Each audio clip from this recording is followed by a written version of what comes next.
Hallelujah, price lord. ನಮ್ಮೆಲ್ಲ ವೀಕ್ಷಕರಿಗೂ ಏಸು ಕ್ರಿಸ್ತ ನಾಮದಲ್ಲಿ ವಂದಿಸ್ತೇನೆ.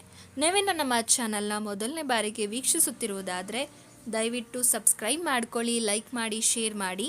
ನಿಮ್ಮ ಪ್ರಾರ್ಥನಾ ಮನವಿಗಳನ್ನು ಕಮೆಂಟ್ ಸೆಷನ್ ಮೂಲಕ ನಮಗೆ ತಿಳಿಸಬಹುದು. ನಿಮಗೆ ಕೌನ್ಸಿಲಿಂಗ್ ಬೇಕಾದಲ್ಲಿ, ನಮ್ಮ ಮೂಲಕ ಸಂದೇಶಗಳನ್ನು ಕೇಳಬೇಕಾದಲ್ಲಿ ಕೆಳಗೆ ಕೊಟ್ಟಿರುವಂತಹ ವಾಟ್ಸಪ್ ನಂಬರ್ಗೆ ಸಂಪರ್ಕಿಸಬಹುದಾಗಿದೆ. ಇವತ್ತಿನ ಸಂದೇಶ ಭಾಗ ಯಾವುದಾಗಿದೆ ಅಂದರೆ, ದೀಕ್ಷಾ ಸ್ನಾನ ಎಂದರೇನು, ನಾವು ಯಾಕೆ ದೀಕ್ಷಾ ಸ್ನಾನ ಹೊಂದಿಕೊಳ್ಳಬೇಕು ಹಾಗೂ ಎಂಬುದರ ಕುರಿತಾಗಿ ನಾವಿವತ್ತು ಧ್ಯಾನಿಸಲಿಕ್ಕಿದ್ದೇವೆ. ಸಂದೇಶ ಪ್ರಾರಂಭಿಸೋದಕ್ಕಿಂತ ಮುಂಚೆ ಒಂದು ಚಿಕ್ಕದಾದ ಪ್ರಾರ್ಥನೆ. ಪರಿಶುದ್ಧನಾದ ದೇವರೇ, ನಿನ್ನ ನಾಮಕ್ಕೆ ಸ್ತೋತ್ರವಾಗಲಿ ರಾಜ. ಈ ಸಮಯದಲ್ಲಿ ದೀಕ್ಷಾ ಸ್ನಾನದ ಕುರಿತಾಗಿ ಧ್ಯಾನಿಸುವಾಗ ಮಾತನಾಡುವುದು ನಾನಲ್ಲ, ನನ್ನ ಸ್ವಂತ ಬುದ್ಧಿ ಜ್ಞಾನದಿಂದಲ್ಲ. ಪರಿಶುದ್ಧಾತ್ಮನೆ, ನೀನು ಮಾತನಾಡಬೇಕಾಗಿ ನಾನು ಪ್ರಾರ್ಥನೆ ಮಾಡುತ್ತೇನೆ ಅಪ್ಪ. ನೀನು ಮಾತನಾಡು. ಇವರ ಒಬ್ಬೊಬ್ಬರ ಜೀವಿತವನ್ನು ಬದಲಾಯಿಸಬೇಕಾಗಿ, ಅವರ ಪಾಪದ ಪಾಲಿಗೆ ಸತ್ತು ನಿನ್ನಲ್ಲಿ ಜೀವಿಸ್ಲಿಕ್ಕಾಗುವಂತೆ ಅವರಿಗೆ ಕೃಪೆ ಅನುಗ್ರಹಿಸಬೇಕಾಗಿ ಪ್ರಾರ್ಥಿಸ್ತೇನೆ ರಾಜ. ಇಲ್ಲಿ ಇದನ್ನು ಕೇಳುತ್ತಿರುವಂತಹ ಸಹೋದರ ಸಹೋದರಿಯರು ಯಾರ್ಯಾರು ದೀಕ್ಷಾ ಸ್ನಾನವನ್ನು ತೆಗೆದುಕೊಳ್ಳಬೇಕು ಅಥವಾ ತೆಗೆದುಕೊಂಡಿರುವವರು ಹೇಗೆ ಜೀವಿಸಬೇಕು ಎಂದು ಈ ವಾಕ್ಯದ ಮೂಲಕ ಅವರು ತಿಳಿದುಕೊಳ್ಳಿಕ್ಕಾಗುವಂತೆ ಪರಿಶುದ್ಧಾತ್ಮನೆ ನೀನು ಸಹಾಯ ಮಾಡಬೇಕಾಗಿ ಏಸು ಕ್ರಿಸ್ತ ನಾಮದಲ್ಲಿ ಬೇಡಿಕೊಳ್ಳುತ್ತೇನೆ ತಂದೆಯೇ, ಆಮೆನ್. ಮೊದಲನೇದಾಗಿ ನಾವು ಒಂದು ವಾಕ್ಯವನ್ನು ಓದಿಕೊಳ್ಳೋಣ. ಎಫೆಸದವರಿಗೆ ಬರೆದ ಪತ್ರಿಕೆ 5ನೇ ಅಧ್ಯಾಯ 26-27 ವಚನದಲ್ಲಿ, ಆತನು ಅದನ್ನು ಪ್ರತಿಷ್ಠೆ ಪಡಿಸುವುದಕ್ಕಾಗಿ ತನ್ನನ್ನು ಒಪ್ಪಿಸಿಕೊಟ್ಟನು. ಅದನ್ನು ಕಳಂಕ, ಸುಕ್ಕು ಮುಂತಾದೊಂದು ಇಲ್ಲದ ಕನ್ನಿಕೆಯೋ ಎಂಬಂತೆ ಪರಿಶುದ್ಧವೂ ನಿರ್ದೋಷವೂ ಮಹಿಮೆಯುಳ್ಳದ್ದು ಆಗಿರುವ ಸಭೆಯನ್ನಾಗಿ ತನ್ನೆದುರಿನಲ್ಲಿ ನಿಲ್ಲಿಸಿಕೊಳ್ಳಬೇಕೆಂದು ವಾಕ್ಯೋಪದೇಶ ಸಹಿತವಾದ ಸ್ನಾನವನ್ನು ಮಾಡಿಸಿ ಶುದ್ಧ ಮಾಡಿದನು. ನಾವು ವಚನದಲ್ಲಿ ಕಾಣ್ತೇವೆ, ಅದನ್ನು ಪ್ರತಿಷ್ಠೆ ಪಡಿಸುವುದಕ್ಕಾಗಿ. ಯಾರನ್ನ ಪ್ರತಿಷ್ಠೆ ಪಡಿಸುವುದಕ್ಕಾಗಿ? ನಮ್ಮನ್ನ ಪ್ರತಿಷ್ಠೆ ಪಡಿಸುವುದಕ್ಕಾಗಿ ತನ್ನನ್ನೇ ಒಪ್ಪಿಸಿಕೊಟ್ಟನು. ಯಾರು? ಏಸು ಕ್ರಿಸ್ತನು ಒಪ್ಪಿಸಿಕೊಟ್ಟನು. ಅದು ಕಳಂಕ ಮತ್ತು ಸುಕ್ಕು ಮುಂತಾದೊಂದು ಇಲ್ಲದಂಥ ಕನ್ನಿಕೆಯೋ ಎಂಬಂತೆ ಪರಿಶುದ್ಧವೂ ನಿರ್ದೋಷವೂ ಮಹಿಮೆ ಉಳ್ಳದ್ದು ಆಗಿರುವ ಸಭೆಯನ್ನಾಗಿ. ಇಂದು ಸಭೆಗಳು ಯಾರಾಗಿದ್ದೇವೆ? ದೇವರ ಆಲಯ ಯಾರಾಗಿದ್ದೇವೆ? ನಾವೇ ಆಗಿದ್ದೇವೆ. ನಮ್ಮನ್ನ ಪ್ರತಿಷ್ಠೆ ಪಡಿಸಿ ಕಳಂಕವಿಲ್ಲದೆ ಕನ್ನಿಕೆಯೋ ಎಂಬಂತೆ ಪರಿಶುದ್ಧವೂ ನಿರ್ದೋಷವೂ ಮಹಿಮೆಯುಳ್ಳ ಆಗಿರುವಂಥವರನ್ನಾಗಿ ಮಾಡಲಿಕ್ಕೆ ಹಾಗೂ ತನ್ನ ಎದುರಿನಲ್ಲಿ ನಿಲ್ಲಿಸಿಕೊಳ್ಳಬೇಕೆಂದು ವಾಕ್ಯೋಪದೇಶ ಸಹಿತವಾದಂತಹ ಜಲಸ್ನಾನವನ್ನು ಮಾಡಿಸಿ ಶುದ್ಧ ಮಾಡಿದನು. ದೇವರ ವಾಕ್ಯದಲ್ಲಿ ನಮಗೆ ಸ್ಪಷ್ಟವಾಗಿ ತಿಳಿಸ್ತಾ ಇದೆ, ನಾವು ರಕ್ಷಣೆ ಹೊಂದಿದಂಥವರು ವಾಕ್ಯೋಪದೇಶ ಸಹಿತವಾಗಿ ಜಲಸ್ನಾನವನ್ನು ಮಾಡಿಸಿಕೊಳ್ಳಬೇಕು. ರಕ್ಷಣೆ ಹೊಂದಿದ ನಂತರ ಏಸು ಕ್ರಿಸ್ತನೇ ಸ್ವಂತ ರಕ್ಷಕನು ಎಂದು ನಂಬಿಕೊಂಡು ಒಂದು ಪ್ರತ್ಯೇಕದ ಜೀವಿತವನ್ನು ಜೀವಿಸುವಂಥವರು ದೀಕ್ಷಾ ಸ್ನಾನವನ್ನು ತೆಗೆದುಕೊಳ್ತಾರೆ. ಈಗ ದೀಕ್ಷಾ ಸ್ನಾನ ಎಂದರೇನು? ಇಂಗ್ಲಿಷ್ನಲ್ಲಿ ಬ್ಯಾಪ್ಟಿಸಮ್ ಅಂತ ಕರೀತಾರೆ. What is baptism? ದೀಕ್ಷಾ ಸ್ನಾನ ಎಂದರೇನು? ದೀಕ್ಷಾ ಸ್ನಾನ ಶುದ್ಧೀಕರಣಕ್ಕೆ ಗುರುತಾಗಿದೆ. ದೇವರಿಗೆ ನಮ್ಮನ್ನೇ ಅರ್ಪಿಸುವಂಥದ್ದೇ ದೀಕ್ಷಾ ಸ್ನಾನವಾಗಿದೆ. ನಾವೆಲ್ಲರೂ ಪಾಪದ ಪಾಲಿಗೆ ಸತ್ತು ನಮ್ಮ ಪಾಪವನ್ನು ನಾಶ ಮಾಡಿ ನಮ್ಮಲ್ಲಿ ಹೊಸ ಸ್ವಭಾವವನ್ನು, ನಮ್ಮಲ್ಲಿರುವಂತಹ ಕೊಳಕನ್ನು, ನಮ್ಮಲ್ಲಿರುವಂತಹ ಕೆಟ್ಟ ಬುದ್ಧಿಗಳನ್ನು ತೆಗೆದುಹಾಕಿ ನೂತನ ಸ್ವಭಾವವನ್ನು ಧರಿಸಿಕೊಳ್ಳುವುದೇ, ಶುದ್ಧೀಕರಣ ಪಡಿಸಿಕೊಳ್ಳುವಂಥದ್ದೇ ದೀಕ್ಷಾ ಸ್ನಾನವಾಗಿದೆ. ದೀಕ್ಷಾ ಸ್ನಾನದ ಸಮಯದಲ್ಲಿ ನೀರಿನಲ್ಲಿ ಮುಳುಗಿಸಿ ಎದ್ದು ಬರುವುದು ನಮ್ಮೆಲ್ಲ ಹಳೆಯ ಸ್ವಭಾವಗಳಿಗೆ ಅಥವಾ ಅಭ್ಯಾಸಗಳಿಗೆ, ಆ ಪಾಪಗಳಿಗೆ ನಾವು ಸತ್ತು ಮತ್ತೆ ಜೀವಂತರಾಗಿ ಎದ್ದು ಬರುವುದಕ್ಕೆ ಗುರುತಾಗಿದೆ. ನೀರಿನಿಂದ ಎದ್ದು ಬರುವುದು ಯೇಸುವಿನೊಂದಿಗೆ ಆತನ ಮಹಿಮೆಯಲ್ಲಿ ಎದ್ದು ಬರುವುದಕ್ಕೆ ಗುರುತಾಗಿದೆ. ಯಾಕೆಂದರೆ ರೋಮಾಪುರದವರಿಗೆ 6ನೇ ಅಧ್ಯಾಯ 4ನೇ ವಚನದಲ್ಲಿ ಹೀಗೆ ಬರೆಯಲ್ಪಟ್ಟಿದೆ, ಹೀಗಿರಲಾಗಿ ನಾವು ದೀಕ್ಷಾಸ್ನಾನ ಮಾಡಿಸಿಕೊಂಡಾಗ ಆತನ ಮರಣದಲ್ಲಿ ಪಾಲುಗಾರರಾಗಿ ಆತನೊಂದಿಗೆ ಹೂಣಲ್ಪಟ್ಟೆವು. ಆದುದರಿಂದ ಕ್ರಿಸ್ತನು ಸತ್ತು ತಂದೆಯ ಮಹಿಮೆಯಿಂದ ಜೀವಿತನಾಗಿ ಎಬ್ಬಿಸಲ್ಪಟ್ಟಂತೆಯೇ ನಾವು ಕೂಡ ಜೀವದಿಂದೆದ್ದು ಹೊಸಬರಾಗಿ ನಡೆಕೊಳ್ಳಬೇಕು. ನಾವು ದೀಕ್ಷಾಸ್ನಾನ ಮಾಡಿಸಿಕೊಂಡಾಗ ಆತನ ಮರಣ, ಯಾರ ಮರಣ? ಕ್ರಿಸ್ತನ ಮರಣದಲ್ಲಿ ಪಾಲುಗಾರರಾಗಿ ಆತನೊಂದಿಗೆ ಹೂಣಲ್ಪಟ್ಟೆವು. ಹೇಗೆ ಕ್ರಿಸ್ತನು ನಮಗೋಸ್ಕರ ನಮ್ಮ ಪಾಪಗಳಿಗೋಸ್ಕರ ಸತ್ತನೋ ಅದೇ ರೀತಿ ನಾವು ಕೂಡ ಆತನ ಮರಣದಲ್ಲಿ ಪಾಲುಗಾರರಾಗಿದ್ದೇವೆ. ದೀಕ್ಷಾಸ್ನಾನ ತೆಗೆದುಕೊಳ್ಳುವುದರ ಮೂಲಕ ನಾವು ಕ್ರಿಸ್ತನ ಮರಣದಲ್ಲಿ ಪಾಲುಗಾರರಾಗಿದ್ದೇವೆ. ನಮ್ಮ ಹಳೆಯ ಸ್ವಭಾವಗಳನ್ನು ಬಿಟ್ಟು ಎಷ್ಟೋ ಜನ ಇವತ್ತು ಅವರ ಹಳೆಯ ಸ್ವಭಾವಗಳನ್ನು, ಅವರ ನಂಬಿಕೆಗಳನ್ನು ಕ್ರಿಸ್ತನಲ್ಲಿ ದೃಢಪಡಿಸಿಕೊಳ್ಳದೆ ದೀಕ್ಷಾಸ್ನಾನ ತೆಗೆದುಕೊಳ್ತಾರೆ. ಯಾರೋ ಸೇವಕರು ಹೇಳ್ತಾರೆ ಅಥವಾ ವಿಶ್ವಾಸಿಗಳು ಹೇಳ್ತಾರೆ, ನನ್ನ ಸುತ್ತಮುತ್ತಲಿರೋರು ನನ್ನನ್ನು ಏನು ಅಂದುಕೊಳ್ತಾರೆ, ಅಯ್ಯೋ ನಾನು ಇನ್ನೂ ದೀಕ್ಷಾಸ್ನಾನ ತೆಗೆದುಕೊಂಡಿಲ್ಲ ಅಂದರೆ ಸಭೆಯಲ್ಲಿ ಅಥವಾ ಹೊರಗಡೆಯಲ್ಲಿ ನನ್ನನ್ನು ದೊಡ್ಡ ಪಾಪಿ ಅಂತ ತಿಳ್ಕೊಳ್ತಾರೆ ಅಂತ ಬೇರೆಯವರ ಬಲವಂತಕ್ಕೆ. ರಕ್ಷಣೆ ಅಂದರೆ ಏನು? ಕ್ರಿಸ್ತನ ಮೇಲೆ ಒಂದು ನಂಬಿಕೆ ಇರೋದಿಲ್ಲ, ಕ್ರಿಸ್ತನಿಗಾಗಿ ಪ್ರತ್ಯೇಕಿಸಲ್ಪಟ್ಟ ಜೀವಿತ ಇರೋದಿಲ್ಲ, ಆತನಿಗಾಗಿ ಬದುಕಬೇಕು ಅನ್ನೋ ಆಲೋಚನೆಗಳಿರೋದಿಲ್ಲ. ಆದರೆ ಅವರುಗಳು ದೀಕ್ಷಾಸ್ನಾನವನ್ನು ತೆಗೆದುಕೊಂಡಿರ್ತಾರೆ. ನೀವು ಯಾಕೆ ಎಂದು ದೀಕ್ಷಾಸ್ನಾನ ಮಾಡಿಸಿಕೊಂಡಿದ್ದೀರಾ ಅಂದರೆ ಕೆಲವರಿಗೆ ಪ್ರಶ್ನೆಗೆ ಉತ್ತರವೇ ಇಲ್ಲ. ಅವ್ರು ಯಾಕೆ ಯೇಸುವನ್ನು ನಂಬಿದ್ದಾರೆ? ನಾನು ಹೀಗೆ ಒಂದು ಸಲ ಇನ್ಸ್ಟಾಗ್ರಾಮ್ನಲ್ಲಿ ನೋಡ್ತಾ ಇದ್ದೆ. ಅಲ್ಲಿ ಸೇವಕರು ಕೇಳ್ತಾ ಇದ್ದಾರೆ, ನೀನು ಯಾಕೆ ದೀಕ್ಷಾಸ್ನಾನ ತೆಗೆದುಕೊಳ್ತಾ ಇದೆಯಾ ಅಂತ. ಆ ಒಂದು ಸ್ತ್ರೀ, ಆ ಒಂದು ಸಹೋದರಿ ಕೊಟ್ಟಂಥ ಉತ್ತರ ನನಗೆ ಆಶ್ಚರ್ಯ ತರಿಸಿತು ಮತ್ತು ನಗುನು ತರಿಸಿತು. ಏನಂದರೆ, ಯಾಕೆ ದೀಕ್ಷಾಸ್ನಾನ ತೆಗೆದುಕೊಳ್ತಿದ್ಯಾ ಅಂದರೆ, ನಾನು ಪ್ರಾಣಿಗಳನ್ನು ಸೇವ್ ಮಾಡೋದಕ್ಕೆ, ಸಂರಕ್ಷಿಸೋದಕ್ಕೋಸ್ಕರ ದೇವರು ನನ್ನನ್ನು ಕರೆದಿದ್ದಾನೆ, ಅದಕ್ಕಾಗಿ ನಾನು ದೀಕ್ಷಾಸ್ನಾನ ತೆಗೆದುಕೊಳ್ತಿದ್ದೀನಿ ಅಂತ ಎಲ್ಲರ ಮುಂದೆ ಸಭೆಯಲ್ಲಿ ದೀಕ್ಷಾಸ್ನಾನ ತೆಗೆದುಕೊಳ್ಳುವಾಗ ಹೇಳ್ತಾಳೆ. ಆಗ ಎಲ್ಲರೂ ಸುತ್ತಲಿರೋರು ಕೂಡ ಆಕೆ ಹೇಳಿದಂತಹ ಮಾತಿಗೆ ಸೇವಕರು ಮತ್ತು ವಿಶ್ವಾಸಿಗಳು ಚಪ್ಪಾಳೆನ ಹೊಡಿತಾರೆ. ಇವತ್ತು ತುಂಬ ದುರ್ಬೋಧನೆಗಳಿದೆ ದೀಕ್ಷಾಸ್ನಾನ ಕುರಿತಾಗಿ, ಅನೇಕ ದುರ್ಬೋಧನೆಗಳಿದೆ. ಇದು ದೀಕ್ಷಾಸ್ನಾನ ಕುರಿತಾಗಿ ಬರೀ ಪಾರ್ಟ್ 1 ವಿಡಿಯೋ ಅಷ್ಟೇ. ನೀವು ಸಂಪೂರ್ಣವಾಗಿ ಕನ್ಕ್ಲೂಷನ್ಗೆ ಬರಬೇಡಿ. ಇದು ತುಂಬ ಇದೆ ದೀಕ್ಷಾಸ್ನಾನದ ಕುರಿತಾಗಿ. ಕೆಲವರಿಗೆ ಅನೇಕ ಪ್ರಶ್ನೆಗಳಿರಬಹುದು. ದೀಕ್ಷಾಸ್ನಾನದ ಕುರಿತಾಗಿ ನಂಬಿಕೆ ಮುಖ್ಯನೋ, ದೀಕ್ಷಾಸ್ನಾನ ಮುಖ್ಯನೋ, ರಕ್ಷಣೆ ಅಂದ್ರೇನು, ಯಾಕೆ ನಾವು ದೀಕ್ಷಾಸ್ನಾನ ತೆಗೆದುಕೊಳ್ಳಬೇಕು, ಇದರ ಕುರಿತಾಗಿ ಅನೇಕ ವಿಶ್ವಾಸಿಗಳಿಗೆ ಸರಿಯಾದ ಜ್ಞಾನವಿಲ್ಲ, ಸರಿಯಾದ ಅರಿವು ಇಲ್ಲ. ಸುಮ್ಮನೆ ಯಾರೋ ಹೇಳ್ತಾರೆ, ಸುಮ್ಮನೆ ತಗೊಳ್ಳೋದಷ್ಟೇ. ಹೀಗೆ ನೀವು ಮಾಡಬಾರ್ದು. ಯಾಕೆ ಗೊತ್ತಾ? ದೇವರ ವಾಕ್ಯ ನಮ್ಗೆ ಏನಂತ ಹೇಳುತ್ತೆ? ದೀಕ್ಷಾಸ್ನಾನ ನಾವು ತೆಗೆದುಕೊಂಡಾಗ ನಾವು ಯಾರ ಮರಣದಲ್ಲಿ ಪಾಲುಗಾರರಾಗ್ತೇವೆ ಅಂದರೆ ಕ್ರಿಸ್ತನ ಮರಣದಲ್ಲಿ. ಕ್ರಿಸ್ತನ ಯಾಕಾಗಿ ನಮಗೆ ಸತ್ತನೋ? ನಮ್ಮ ಪಾಪಗಳಿಗಾಗಿ. ಅಂದರೆ ನಾವು ಕೂಡ ನಮ್ಮ ಪಾಪದ ಪಾಲಿಗೆ ಸತ್ತವರಾಗಿರಬೇಕು. ನಾವು ಸಭೆಗಳಲ್ಲಿ ಕಾಣ್ಬೋದು, ದೀಕ್ಷಾಸ್ನಾನ ತೆಗೆದುಕೊಂಡಿರ್ತಾರೆ, ಕರ್ತನ ಭೋಜನ ತೆಗೆದುಕೊಳ್ತಾರೆ, ಆದರೆ ಅವರಲ್ಲಿ ಪ್ರತ್ಯೇಕವಾದಂಥ ಜೀವಿತವಿಲ್ಲ. ಇನ್ನೂ ಹಳೆಯ ಸ್ವಭಾವಗಳು, ಇನ್ನೂ ಹಳೆಯ ಪಾಪದಲ್ಲೇ ಅವರಿರ್ತಾರೆ. ಯಾಕೆ ಅವರು ಆಗಿರ್ತಾರೆ ಗೊತ್ತಾ? ಅವರು ಕ್ರಿಸ್ತನ ನಂಬಿಕೆಯ ಕುರಿತಾಗಿ, ರಕ್ಷಣೆಯ ಕುರಿತಾಗಿ ಸರಿಯಾಗಿ ಅರ್ಥ ಮಾಡಿಕೊಂಡಿಲ್ಲ. ಸರಿಯಾಗಿ ಅವರು ಕ್ರಿಸ್ತನನ್ನ ಸರಿಯಾದ ನಂಬಿಕೆಯಲ್ಲಿ ಅವರಿಲ್ಲ. ಆತನ ಮರಣದಲ್ಲಿ ಪಾಲುಗಾರರಾಗಿ ಆತನೊಟ್ಟಿಗೆ ಉಣಲ್ಪಟ್ಟೆವು. ಯಾರೊಟ್ಟಿಗೆ? ಕ್ರಿಸ್ತನೊಟ್ಟಿಗೆ. ಕ್ರಿಸ್ತನನ್ನು ಹೇಗೆ ಉಣಲ್ಪಟ್ಟರೋ ನಮ್ಮ ಪಾಪಗಳನ್ನು ನಾವು ಹಾಗೆ ಉಣಲ್ಪಡಬೇಕು. ಉಣಲ್ಪಡುವುದು ಮಾತ್ರ ಅಲ್ಲ, ಅವುಗಳನ್ನು ಬಿಟ್ಟು ಬಿಡಬೇಕು, ವಿಸರ್ಜಿಸಬೇಕು. ನಮ್ಮ ಜೀವಿತದಲ್ಲಿ ಮತ್ತೆ ನಾವು ಅದನ್ನು ಅನುಸರಿಸಬಾರದು. ಆದುದರಿಂದ ಕ್ರಿಸ್ತನು ಸತ್ತು ತಂದೆಯ ಮಹಿಮೆಯಿಂದ ಜೀವಂತನಾಗಿ ಎಬ್ಬಿಸಲ್ಪಟ್ಟಂತೆ ನಾವು ಕೂಡ ಜೀವಂತದಿಂದೆದ್ದು ನಾವು ಈಗ ಜೀವಂತದಿಂದ ಹೇಳಬೇಕು. ಹೇಗೆ? ಹೊಸಬರಾಗಿ ನಡ್ಕೊಳ್ಬೇಕು. ಹೊಸಬರಾಗಿ ನಡ್ಕೊಳ್ತಾ ಇದ್ದೀರಾ? ನಮ್ಮ ಪಾಪದ ಪಾಲಿಗೆ ನಾವು ಸತ್ತೋದ್ವಿ. ಸತ್ತಂಥದನ್ನು ಯಾವತ್ತೂ ನಾವು ಎಬ್ಬಿಸಲಿಕ್ಕೆ ಸಾಧ್ಯವಿಲ್ಲ. ಆದರೆ ನಾವು ಮತ್ತೆ ಹೇಗೆ ಎಬ್ಬಿಸಲ್ಪಡ್ತೇವೆ?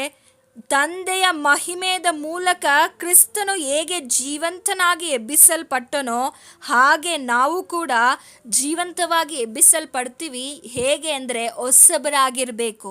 ನೀರಿನಲ್ಲಿ ಮುಳುಗುವಾಗ ನಾವೇನೆಂದು ಪ್ರಾರ್ಥಿಸಬೇಕು? ಇನ್ನು ನೀವು ಯಾರಾದರೂ ದೀಕ್ಷಾಸ್ನಾನ ತೆಗೆದುಕೊಂಡಿಲ್ಲ ಅಂದರೆ, ನನ್ನ ಪಾಪದ ಪಾಲಿಗೆ ನಾನು ಸಾಯಬೇಕು, ನನ್ನ ಪಾಪದ ಜೀವಿತವನ್ನು ನಾನು ಬಿಟ್ಟು ಬಿಡಬೇಕು, ಈ ಹಿಂದೆ ಇದ್ದಂಥ ಎಲ್ಲ ದುರಾಭ್ಯಾಸಗಳು, ಎಲ್ಲ ಕೆಟ್ಟತನಗಳು, ನನ್ನೆಲ್ಲ ರೂಢಿಯಾಗಿ ಬಂದಂಥ ಪಾಪಗಳು ನನ್ನಿಂದ ತೊಲಗಿ ಹೋಗಬೇಕು, ನನ್ನಲ್ಲಿ ಸತ್ತು ಹೋಗಬೇಕು. ಅದು ಯಾವತ್ತೂ ಮತ್ತೆ ಜೀವಂತ ಪಡ್ಕೊಳ್ಬಾರ್ದು.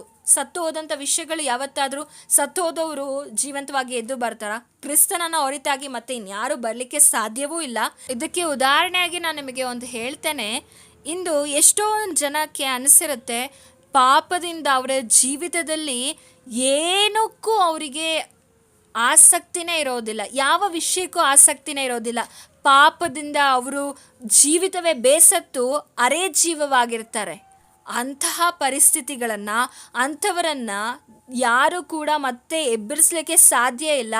ಆದರೆ ಯೇಸು ಕ್ರಿಸ್ತನು ಹೇಗೆ ತಂದೆಯ ಮಹಿಮೆಯಿಂದ ಜೀವಂತನಾಗಿ ಎಬ್ಬಿಸಲ್ಪಟ್ಟನೋ, ನಿಮ್ಮನ್ನು ಕೂಡ ಆ ಪಾಪದ ಕೆಸರಿಂದ ನಿಮ್ಮನ್ನು ಎಬ್ಬಿಸುವಾಗ, ಹೇಳಿಸುವಾಗ ನೀವು ಕೂಡ ಅದೇ ರೀತಿ ಹೊಸಬರಾಗಿ ಹೇಳ್ತೀರಾ. ಹಳೆಯ ಸ್ವಭಾವಗಳು ಅಲ್ಲಿಗೆ ಬಿಟ್ಟು ಹೋಗುತ್ತೆ, ಹಳೆಯ ಸ್ವಭಾವಗಳು ಅಲ್ಲಿಗೆ ಸತ್ತು ಹೋಗುತ್ತೆ. ಇಂದು ನೀವು ಯಾಕೆ ದೀಕ್ಷಾಸ್ನಾನವನ್ನು ತೆಗೆದುಕೊಂಡಿದ್ದೀರಾ? ಯಾರಾದ್ರೂ ನಿಮ್ಮನ್ನ ಹೀಗೆ ಪ್ರಶ್ನೆ ಕೇಳಿದ್ರೆ ನಿಮ್ಮ ಹತ್ರ ಉತ್ತರ ಏನಿದೆ? ನಾನು ಕೂಡ ದೀಕ್ಷಾಸ್ನಾನ ತೆಗೆದುಕೊಂಡಾಗ ನನಗೂ ಕೂಡ ಅಷ್ಟು ರಕ್ಷಣೆಯ ಬಗ್ಗೆ ಆಗಲಿ, ನಾವು ಯಾಕೆ ದೀಕ್ಷಾಸ್ನಾನ ತೆಗೆದುಕೊಳ್ತಿದ್ದೀನಿ ಅಂತಲೂ ನನಗೆ ಗೊತ್ತಿರಲಿಲ್ಲ. ಯಾಕೆಂದರೆ ಬೇರೆಯವ್ರು ಹೇಳಿದ್ರು, ಪೇರೆಂಟ್ಸ್ ಹೇಳಿದ್ರು, ಅಥವಾ ತಂದೆ ತಾಯಿಗಳು ಹೇಳಿದ್ರು, ಆ ಕಾರಣಕ್ಕೆ ನಾವು ತಗೊಂಡ್ವಿ ಹೊರತು ನಾವು ಯಾಕೆ ತಗೊಳ್ಬೇಕು, ಯಾವ ವಿಷಯ ಬಿಡಬೇಕು, ಏನು ಬಿಡಬೇಕು, ದೀಕ್ಷಾಸ್ನಾನ ಎಂದ್ರೇನು? ನಾನು ದೀಕ್ಷಾಸ್ನಾನ ತೆಗೆದುಕೊಂಡಂತಹ ನನ್ನ ವಯಸ್ಸು 14 ವರ್ಷ. 14ನೇ ವರ್ಷದಲ್ಲಿ ನಾನು ದೀಕ್ಷಾಸ್ನಾನ ತೆಗೆದುಕೊಂಡೆ. ನನಗೆ ಅವಾಗ ನಂಬಿಕೆಯ ಕುರಿತಾಗಿ, ರಕ್ಷಣೆಯ ಕುರಿತಾಗಿ ನನಗೆ ಅನುಭವವೇ ಇರಲಿಲ್ಲ. ಆದರೆ ಒಂದು ಸಭೆಗಳಲ್ಲಿ ಏನಾಗಿದೆ ಅಂದರೆ, ಅವರಿಗೆ ನಂಬಿಕೆ ಕುರಿತು, ರಕ್ಷಣೆಯ ಕುರಿತು ಅನುಭವವಿಲ್ಲ, ಆದರೂ ದೀಕ್ಷಾಸ್ನಾನ ತೆಗೆದುಕೊಂಡಿರ್ತಾರೆ. ಕೆಲವರು ಮದುವೆಗೋಸ್ಕರ ದೀಕ್ಷಾಸ್ನಾನ ತೆಗೆದುಕೊಳ್ಳೋದನ್ನು ನೋಡಿದ್ದೀನಿ. ಇನ್ನು ಕೆಲವರು ಬೇರೆ ಬೇರೆ ಕಾರಣಕ್ಕೋಸ್ಕರ, ಸಾಮಾಜಿಕವಾದ ಪ್ರೆಷರ್ಗೋಸ್ಕರ, ಸೊಸೈಟಿ ಪ್ರೆಷರ್ಗೋಸ್ಕರ, ಅಥವಾ ಮನೆಯಲ್ಲಿ ಸಭೆಯಲ್ಲಿ ಏನೋ ಅಂತಾರೆ ಅಂತ ದೀಕ್ಷಾಸ್ನಾನ ತೆಗೆದುಕೊಳ್ತಾರೆ. ಪ್ರೀತಿಯ ಸಹೋದರ ಸಹೋದರಿಯರೇ, ನೀವು ಏಕೆ ದೀಕ್ಷಾಸ್ನಾನ ತೆಗೆದುಕೊಳ್ಬೇಕಂದ್ರೆ, ದೇವರ ನೀತಿಯನ್ನು ಪೂರ್ಣ ಮಾಡಲು ನಾವು ದೀಕ್ಷಾಸ್ನಾನ ಹೊಂದಿಕೊಳ್ಳಬೇಕು. ದೀಕ್ಷಾಸ್ನಾನವು ಪಾಪ ಪರಿಹಾರಕ್ಕೆ ಗುರುತಾಗಿದೆ. ಪೇತ್ರನ ಪ್ರಸಂಗವನ್ನ ಕೇಳಿದವರೆಲ್ಲರೂ ಹೃದಯದಲ್ಲಿ ಕಳವಳಪಟ್ಟರು.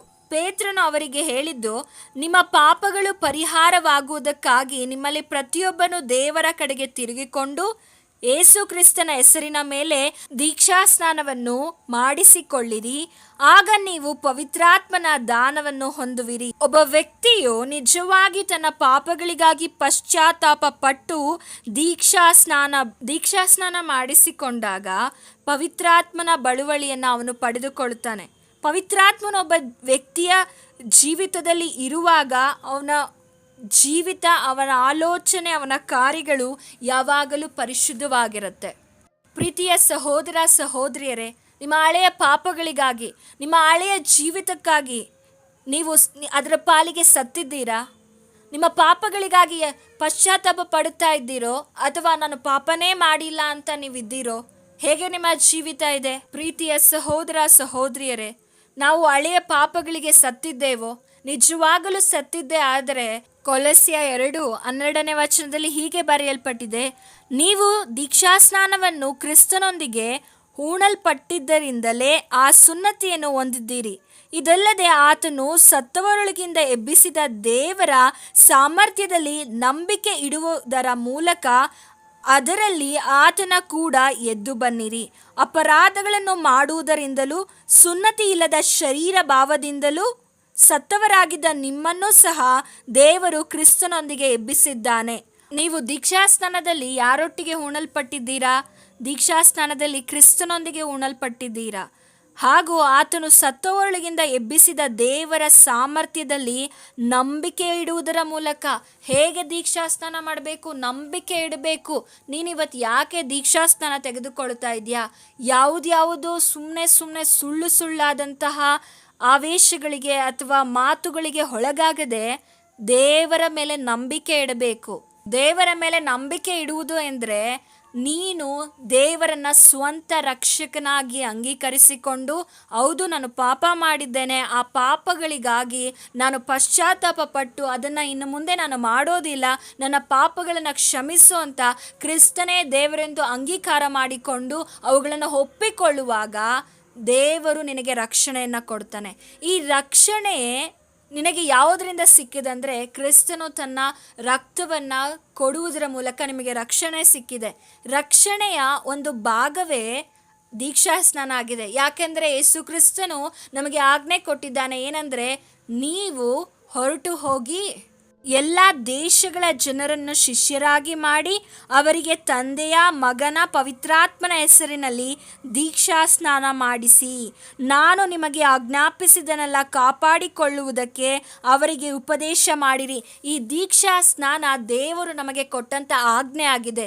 ರಕ್ಷಣೆಯ ಒಂದು ಭಾಗ ದೀಕ್ಷಾ ಸ್ನಾನವಾಗಿದೆ. ಅನೇಕರಲ್ಲಿ ಅನೇಕ ವಿಧವಾದ ವಾದಗಳಿದೆ. ಅನೇಕ ಸ್ಕಾಲರ್ಸ್ಗಳಾಗಿರ್ಬೋದು, ಅನೇಕ ಜನರು ದೀಕ್ಷಾ ಸ್ನಾನ ಕುರಿತಾಗಿ ಅನೇಕ ವಿಧವಾದ ಬೋಧನೆಗಳನ್ನು ಹೇಳ್ತಾರೆ. ಆದರೆ ರಕ್ಷಣೆಯ ಒಂದು ಭಾಗ ದೀಕ್ಷಾ ಸ್ನಾನ ಆಗಿದೆ. ಅದನ್ನು ನಾವು ತೆಗೆದುಕೊಳ್ಳಬೇಕು. ಕ್ರಿಸ್ತನ ಮರಣದೊಟ್ಟಿಗೆ, ಆತನೊಟ್ಟಿಗೆ ಉಣಲ್ಪಟ್ಟಂತಹ ಆತನ ಮರಣದಲ್ಲಿ ಪಾಲುಗಾರರಾಗಿದ್ದೇವೆ ಅಂತ ದೀಕ್ಷಾ ಸ್ನಾನ ಗುರುತಾಗಿದೆ. ನಾನೇನೂ ಅಲ್ಲ, ಇನ್ನು ಬದುಕುವುದು ನಾನಲ್ಲ, ನನ್ನಲ್ಲಿರುವಂಥ ಕ್ರಿಸ್ತನೇ ಇನ್ನು ಬದುಕಬೇಕು. ನಾನೇನೂ ಅಲ್ಲ, ನನ್ನಲ್ಲಿರುವಂಥದ್ದು ಏನೂ ಇಲ್ಲ, ಎಲ್ಲ ದೇವರೇ ಅಂತ ನೀವು ನೂತನ ಸ್ವಭಾವ ಹೊಂದಿಕೊಳ್ಬೇಕು, ಹೊಸಬರಾಗಿರಬೇಕು. ಇವತ್ತು ಎಷ್ಟು ಜನರು ಹೊಸಬರಾಗಿದ್ದೀರಾ? ಒಮ್ಮೆ ಪರೀಕ್ಷೆ ಮಾಡಿ. ದೀಕ್ಷಾ ಸ್ನಾನ ತೆಗೆದುಕೊಂಡು ಎಷ್ಟೋ ವರ್ಷಗಳೇ ಆಗಿರುತ್ತೆ. ಕರ್ತನ ಭೋಜನ ಪ್ರತಿ ತಿಂಗಳು ನೀವು ಪಾಲ್ಗೊಳ್ತಾ ಇರ್ಬೋದು. ಆದರೆ ನಂಬಿಕೆ ಇಲ್ಲದಿದ್ದರೆ, ಕ್ರಿಸ್ತನೊಟ್ಟಿಗೆ ಅನ್ಯೋನ್ಯತೆ ಇಲ್ಲದಿದ್ದರೆ, ಆತನ ಶಿಲುಬೆಯ ಪ್ರೀತಿಯ ಕುರಿತು ಸರಿಯಾಗಿ ನೀನು ಅರ್ಥ ಮಾಡಿಕೊಳ್ಳದೆ ನೀನು ದೀಕ್ಷಾ ಸ್ನಾನ ತೆಗೆದುಕೊಂಡ್ರೆ ಏನು ಪ್ರಯೋಜನ ಇರೋದಿಲ್ಲ. ನಂಬಿಕೆ ಇಡಬೇಕು. ಏನಂತ? ಆತನನ್ನು ಸತ್ತವರೊಳಗಿಂದ ಎಬ್ಬಿಸಿದ ದೇವರ ಸಾಮರ್ಥ್ಯದಲ್ಲಿ ಏನು ಮಾಡಬೇಕು? ನಂಬಿಕೆ ಇಡುವುದರ ಮೂಲಕ ಅದರಲ್ಲಿ ಆತನ ಕೂಡ ಎದ್ದು ಬಂದಿದ್ದೀರಿ. ಯಾವುದರಲ್ಲಿ? ದೇವರ ನಂಬಿಕೆಯಲ್ಲಿ, ದೇವರ ಸಾಮರ್ಥ್ಯದಲ್ಲಿ. ಇನ್ನು ಮೇಲೆ ನಾವು ನಮ್ಮ ಪಾಪದ ಪಾಲಿಗೆ ಸತ್ತು ಹೊಸಬರಾಗಿರಬೇಕು. ಅದಕ್ಕೆ 2 ಕೊರಿಂಥದವರಿಗೆ ಬರೆದ ಪತ್ರಿಕೆ 5ನೇ ಅಧ್ಯಾಯ 17ನೇ ವಚನದಲ್ಲಿ ಹೀಗೆ ಬರೆಯಲ್ಪಟ್ಟಿದೆ, ಯಾವನಾದರೂ ಕ್ರಿಸ್ತನಲ್ಲಿದ್ದರೆ ಅವನು ನೂತನ ಸೃಷ್ಟಿಯಾದನು, ಇಗೋ ಪೂರ್ವ ಸ್ಥಿತಿ ಹೋಗಿ ಎಲ್ಲವೂ ನೂತನವಾಯಿತು. ಇದೆಲ್ಲ ದೇವರಿಂದಲೇ ಉಂಟಾದದ್ದು. ಯಾವನಾದರೂ, ಯಾರೇ ಆಗಲಿ, ಅವನು ಕ್ರಿಸ್ತನಲ್ಲಿದ್ದರೆ ಅವನು ನೂತನ ಸೃಷ್ಟಿ ಆಗ್ತಾನೆ. ಅವನ ಹಳೆಯ ಜೀವಿತ, ಅವನ ಹಳೆಯ ಪಾಪ, ಅವನ ಹಳೆಯ ಕಾರ್ಯಗಳು ಯಾವುದು ಕೂಡ ಅವನಲ್ಲಿ ಇರೋದಿಲ್ಲ. ಅದೆಲ್ಲ ಆತನೊಟ್ಟಿಗೆ, ಆತನ ಮರಣದೊಟ್ಟಿಗೆ ನಾವು ಪಾಲುಗಾರರಾಗಿ ಆತನೊಟ್ಟಿಗೆ ನಾವು ಉಣಲ್ಪಟ್ಟಿದ್ದೇವೆ. ಇಂದು ನೀವು ಹೊಸಬರಾಗಿ ನಡ್ಕೊಳ್ತಾ ಇದ್ದೀರಾ? ನೂತನ ಸ್ವಭಾವಗಳು ನಿಮ್ಮಲ್ಲಿ ಇದೆಯಾ? ನೋಡಿ, ರಕ್ಷಣೆ ಅಂದರೆ ನಾನು ಸಾಕಷ್ಟು ವಿಡಿಯೋಗಳಲ್ಲಿ ಹೇಳಿದ್ದೇನೆ. ನಾನು ರಕ್ಷಣೆ ಹೊಂದಿ ದೀಕ್ಷಾ ಸ್ನಾನ ತೆಗೆದುಕೊಂಡಿದ್ದೇನೆ, ಇಲ್ಲಿಗೆ ನನ್ನ ಕೆಲಸ ಮುಗ್ದೋಯ್ತು ಅಂದುಕೊಳ್ಳದೆ ಪ್ರತಿ ದಿನವೂ ನಿಮ್ಮನ್ನು ನೀವು ನೂತನಪಡಿಸಿಕೊಳ್ಳಿ, ನಿಮ್ಮನ್ನು ನೀವು ವಾಕ್ಯದಿಂದ ಸರಿಪಡಿಸಿಕೊಳ್ಳಿರಿ. ಈ ಲೋಕದ ಪಾಪಗಳು ನಮ್ಮನ್ನು ಮಲಿನ ಮಾಡದಿರಲಿ. ಯಾಕೆಂದರೆ ಕ್ರಿಸ್ತನೊಂದಿಗೆ ನಾವೇನಾಗಿದ್ದೇವೆ? ನಮ್ಮ ಪಾಪದ ಪಾಲಿಗೆ ನಾವು ಸತ್ತು ಹೋಗಿದ್ದೇವೆ, ಹೂಣಲ್ಪಟ್ಟಿದ್ದೇವೆ. ಈ ಲೋಕದ ನಮ್ಮನ್ನು ಮಲಿನ ಮಾಡದಿರಲಿ. ಕ್ರಿಸ್ತನೊಂದಿಗೆ ದೀಕ್ಷಾ ಸ್ನಾನ ಮಾಡಿಸಿಕೊಂಡಿರುವ ನಾವೆಲ್ಲರೂ ಮಹಿಮೆಯಲ್ಲಿ ಕ್ರಿಸ್ತನೊಂದಿಗೆ ಏಳಲ್ಪಡ್ತೇವೆ. ಅದಕ್ಕೆ ಗಲಾತ್ಯದವರಿಗೆ 3ನೇ ಅಧ್ಯಾಯ 27ನೇ ವಚನದಲ್ಲಿ ಹೀಗೆ ಬರೆಯಲ್ಪಟ್ಟಿದೆ, ಕ್ರಿಸ್ತನಲ್ಲಿ ಸೇರುವುದಕ್ಕೆ ದೀಕ್ಷಾ ಸ್ನಾನ ಮಾಡಿಸಿಕೊಂಡಿರುವ ನೀವೆಲ್ಲರೂ ಕ್ರಿಸ್ತನನ್ನ ಧರಿಸಿಕೊಂಡಿರಿ. ಕ್ರಿಸ್ತನನ್ನ ಸೇರುವುದಕ್ಕೆ ನಾವೇನು ಮಾಡಿಸಿಕೊಂಡಿದ್ದೇವೆ? ದೀಕ್ಷಾ ಸ್ನಾನ ಮಾಡಿಸಿಕೊಂಡಿದ್ದೇವೆ. ಸೊ ನಾವೆಲ್ಲರೂ ಹೇಗಿರಬೇಕು? ಆತನನ್ನು ಧರಿಸಿಕೊಂಡವರಾಗಿರಬೇಕು. ಆತನಲ್ಲಿ ಪಾಪವಿಲ್ಲ, ಆತನಲ್ಲಿ ದೋಷವಿಲ್ಲ. ಎಷ್ಟು ಪ್ರೀತಿ, ಎಷ್ಟು ಕರುಣೆ, ತಗ್ಗಿಸುವಂಥ ಸ್ವಭಾವವು, ದೀರ್ಘ ಶಾಂತನು, ಪ್ರೀತಿಪೂರ್ಣನು, ಕ್ಷಮಿಸುವವನು, ಕರುಣಿಸುವವನು ಆಗಿದ್ದಾನೋ ಹಾಗೆ ನಾವು ಆತನನ್ನು ಧರಿಸಿಕೊಂಡು ಆತನ ಹಾಗೆ ನಾವು ಆಗಬೇಕು. ಕ್ರಿಸ್ತನು ಪರಿಶುದ್ಧನಾಗಿದ್ದಾನೆ. ಆತನ ಪರಿಶುದ್ಧತೆಯ ಗುರುತನ್ನು ಹೊರಲು ನಾವು ದೀಕ್ಷಾ ಸ್ನಾನ ಹೊಂದಿದ್ದೇವೆ. ಆತನು ಪುನರುತ್ಥಾನದ ಶಕ್ತಿಯಿಂದಲೇ ನಾವು ಪರಿಶುದ್ಧರಾಗಿದ್ದೇವೆ. ಸೊ ಆ ಕಾರಣಕ್ಕಾಗಿ ನೀವು ಕ್ರಿಸ್ತನಿಗಾಗಿ ಜೀವಿಸಿ. ಇನ್ನು ಮುಂದೆ ಜೀವಿಸುವುದು ನಾನಲ್ಲ, ನನ್ನಲ್ಲಿರುವಂಥ ಕ್ರಿಸ್ತನೇ. ಯಾಕೆಂದರೆ ಗಲಾತ್ಯದವರಿಗೆ ಬರೆದ ಪತ್ರಿಕೆ 2ನೇ ಅಧ್ಯಾಯ 20ನೇ ವಚನ ಹೀಗೆ ಹೇಳ್ತದೆ, ಕ್ರಿಸ್ತನೊಂದಿಗೆ ಶಿಲುಬೆಗೆ ಹಾಕಿಸಿಕೊಂಡವನಾಗಿದ್ದೇನೆ. ಇನ್ನು ಜೀವಿಸುವವನು ನಾನಲ್ಲ, ಕ್ರಿಸ್ತನು ನನ್ನಲ್ಲಿ ಜೀವಿಸುತ್ತಾನೆ. ಈಗ ಶರೀರದಲ್ಲಿರುವ ನಾನು ಜೀವಿಸುವುದು ಹೇಗೆಂದರೆ ದೇವಕುಮಾರನ ಮೇಲಣ ನಂಬಿಕೆಯಲ್ಲಿಯೇ.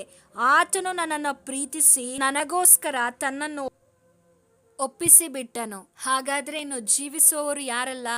ನಾವಲ್ಲ, ನಮ್ಮಲ್ಲಿರುವಂಥ ಕ್ರಿಸ್ತನು ನಮ್ಮಲ್ಲಿ ಜೀವಿಸುವವರಾಗಿದ್ದಾನೆ.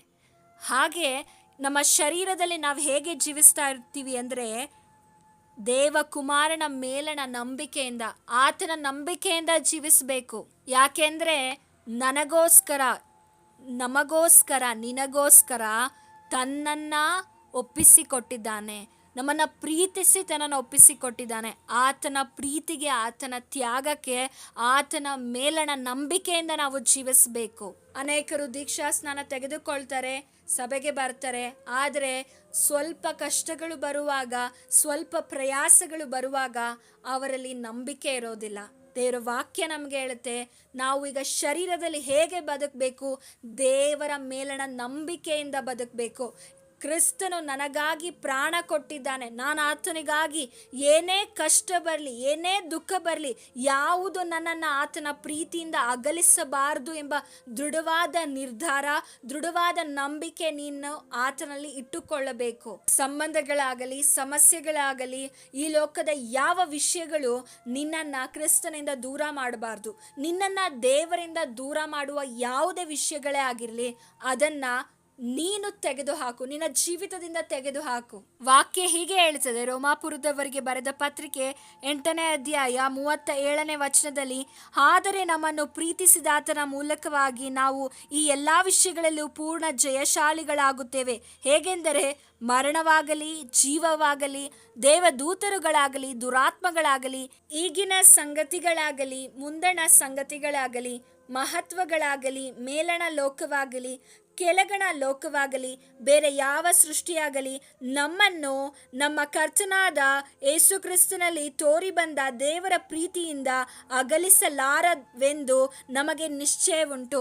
ನಮಗೆ ಯಾವುದರಲ್ಲಿ ನಿಶ್ಚಯ ಇರಬೇಕು, ಯಾವುದರಲ್ಲಿ ನಮ್ಮ ನಿರೀಕ್ಷೆ ಇರಬೇಕು, ಯಾವುದರಲ್ಲಿ ನಮ್ಮ ನಂಬಿಕೆ ಇರಬೇಕಂದ್ರೆ ಕ್ರಿಸ್ತನಲ್ಲಿ ನಮ್ಮ ನಂಬಿಕೆ ಇರಬೇಕು.